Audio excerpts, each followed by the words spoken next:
নাবিজি সাল্লাল্লাহু তাআলা আলাইহি ওয়াসাল্লাম এক বাহিনীকে নিয়ে তাবুক নামক স্থানের উদ্দেশ্যে বের হলেন। এটি ছিল কঠিন সময়, তীব্র গরম, প্রচণ্ড খরা, দীর্ঘ পথ, সব মিলিয়ে মুসলমানদের জন্য বিরাট একটি পরীক্ষা। যে মুসলিম তখন সক্ষম ছিল তার উপরে এই যুদ্ধে অংশগ্রহণ করা ফরজ ছিল। সাহাবারা নিজের ক্ষুধার্ত থেকেও তাদের যা কিছু ছিল তা নিয়ে নবী পাক সাল্লাল্লাহু তাআলা আলাইহি ওয়াসাল্লামের সাথে বেরিয়ে পড়লেন। কেউ সামান্য খেজুর দিলেন, কেউ নিজের উট, কেউ বা শেষ মুঠো টাকা। কিন্তু কাব ইবনে মালিক রাদিয়াল্লাহু তাআলা আনহু, যিনি ধনীও ছিলেন, তরুণও ছিলেন এবং সক্ষমও ছিলেন, তিনি যখন বারবার দেরি করতে থাকলেন, তিনি ভেবেছিলেন আমি তো পরে গিয়ে যোগদান দিতে পারবো। কিন্তু দিন কেটে গেলে তিনি আর বেরি হলেন না। যখন নবী পাক সাল্লাল্লাহু তাআলা আলাইহি ওয়াসাল্লাম মুসলিম বাহিনী নিয়ে তাবুকের পথে এগিয়ে গেলেন, তখন কাব রাদিয়াল্লাহু তাআলা আনহু বুঝতে পারলেন তিনি বিশাল একটি ভুল করেছেন। তবে তখন আর সুযোগ ছিল না, সেনাবাহিনী অনেক দূরে চলে গেছে। নবী পাক সাল্লাল্লাহু তাআলা আলাইহি ওয়াসাল্লাম যখন তাবুক থেকে ফিরে এলেন, তখন সবাই এসে নিজেদের অবস্থা জানাতে লাগলো। কেউ অজুহাত দিল, আমি অসুস্থ ছিলাম, আমি অক্ষম ছিলাম।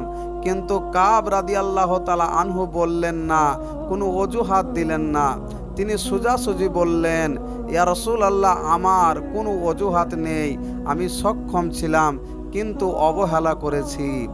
এই সত্যবাদিতার পরে নবীজি সাল্লাল্লাহু তাআলা আলাইহি ওয়াসাল্লাম তাকে শাস্তি দিলেন, না প্রহার না জেল, বরং এক কঠিন সামাজিক শাস্তি। নবী পাক সাল্লাল্লাহু তাআলা আলাইহি ওয়াসাল্লাম নির্দেশ দিলেন, পুরো মাদিনার মুসলিম সমাজ যেন কাব রাদিয়াল্লাহু তাআলা আনহুর সাথে কথা না বলে।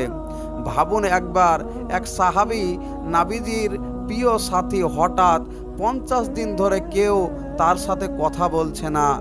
বন্ধু, প্রতিবেশী, এমনকি নিজের স্ত্রীও দূরে চলে গেলেন।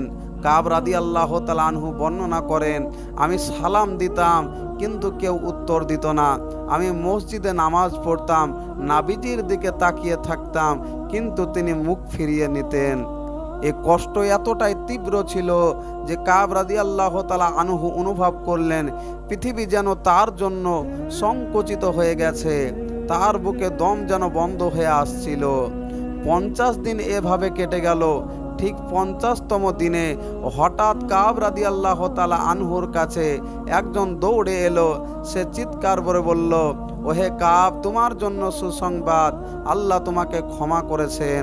কাব রাদিয়াল্লাহু তাআলা আনহু শুনে সাথে সাথে সেজদা লুটিয়ে পড়লেন, তার চোখ ভিজে গেল। আনন্দের অশ্রুতে তিনি দৌড়ে যে নবীজি সাল্লাল্লাহু তাআলা আলাইহি ওয়াসাল্লামের কাছে গেলেন। নবী পাক সাল্লাল্লাহু তাআলা আলাইহি ওয়াসাল্লাম হাসি মুখে তাকে বললেন, কাব, আজ আল্লাহ তোমাকে সবচেয়ে বড় সম্মান দিয়েছেন, তিনি তোমার তওবা কবুল করেছেন। কাব রাদিয়াল্লাহু তাআলা আনহু বললেন, ইয়া রাসূলুল্লাহ, আমি আল্লাহর কসম খাচ্ছি, আজ থেকে আমি সারা জীবন মিথ্যা বলবো না এবং কোনো গুনাহ করলে তার সাথে সাথে তওবা করব। প্রিয় ভাই বোনেরা, এই ঘটনায় আমাদেরকে আমরা শিখি যে বড় গুনাহ হলেও হতাশ হওয়া যাবে না। দ্বিতীয় শিক্ষা, সত্যবাদিতা সর্বদা মুক্তির পথ। কাব রাদিয়াল্লাহু তাআলা আনহু মিথ্যা অজুহাত দিতে পারতেন কিন্তু তিনি সত্য বললেন আর আল্লাহ তাকে ক্ষমা করলেন। তৃতীয় শিক্ষা, সমাজের বর্জনও এক বড় শাস্তি যা আমাদের তওবার দিকে ঠেলে দেয়। এবং চতুর্থ শিক্ষা, আল্লাহ তার বান্দাদের তওবা কবুল করেন যদি বান্দা আন্তরিকভাবে তওবা করে আল্লাহর দিকে ফিরে আসে। প্রিয় দর্শক, আমাদের জীবনে অনেক ভুল আছে, হয়তো আমরা নামাজে অবহেলা করি, হয়তো গুনাহ করি, কিন্তু আল্লাহর দরজা এখনো খোলা। তাহলে আজই বলুন, আস্তাগফিরুল্লাহ, আস্তাগফিরুল্লাহ, আস্তাগফিরুল্লাহ। আসুন আমরা কাব রাদিয়াল্লাহু তাআলা আনহুর মতো সত্যবাদী হই, তওবায় ফিরে আসি। যদি গল্পটি হৃদয় ছুঁয়ে যায় তাহলে চ্যানেলটিকে সাবস্ক্রাইব করুন, ভিডিওটি শেয়ার করুন এবং আল্লাহ আমাদের সবাইকে ক্ষমা করুন। আসসালামু আলাইকুম ওয়া রাহমাতুল্লাহি ওয়া বারাকাতুহু।